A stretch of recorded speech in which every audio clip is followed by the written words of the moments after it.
আসসালামু আলাইকুম বন্ধুরা। এই যে বেডটি দেখতে পাচ্ছেন এবং এই পাশে যে বেডগুলো দেখতে পাচ্ছেন এবং এখানে সমস্ত যে বেডগুলো দেখতে পাচ্ছেন এই বেডটি সব বেডগুলো এখন আমি পলিথিন দিয়ে ঢেকে দিব। তো দেখুন আমি কিভাবে ঢেকে দিয়ে রাখি। প্রথমে এটা ঢেকে দিই, এতে করে আমার প্রচণ্ড যে রোদের তাপটা এটা গাছের উপর সরাসরি পড়বে না। আর কয়েকদিন ঢেকে রাখলে মোটামুটি হয়ে যাবে, কারণ তারপরে গাছ বড় হয়ে যাবে। গাছ বড় হয়ে গেলে আশা করি আর ঢেকে দেওয়ার প্রয়োজন হবে না। ঢেকে দিয়ে রাখলাম, এটা হয়ে গেল। এইভাবে ঢেকে দিলে আমার এখন যে রোদ বের হচ্ছে এই রোদটি গাছের উপরে সরাসরি পড়তে পারবে না। এতে করে আমার গাছগুলি ভালো থাকবে এবং কোনো গাছই মরে যেতে পারবে না।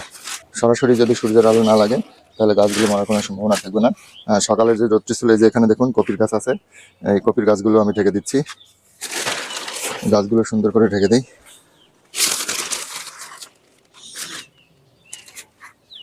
এগুলো মোটামুটি হয়ে গেল, এখন কপির গাছগুলো ঢেকে দিই।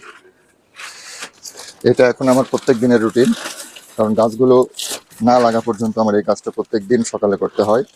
সন্ধ্যায় এরকম কাগজ খুলে দিতে হয়, আর সকালে এসে এরকম আবার ঢেকে দিতে হয়। এতে করে আমার গাছগুলো একটাও মরবে না আশা করছি। এটা বাকি আছে, এটা দিয়ে দিই। তো বন্ধুরা, সবাইকে ধন্যবাদ। আপনারা যে দেখলেন আমার এই পদ্ধতিটা আপনাদের কেমন লাগলো অবশ্যই জানাবেন। ধন্যবাদ সবাইকে।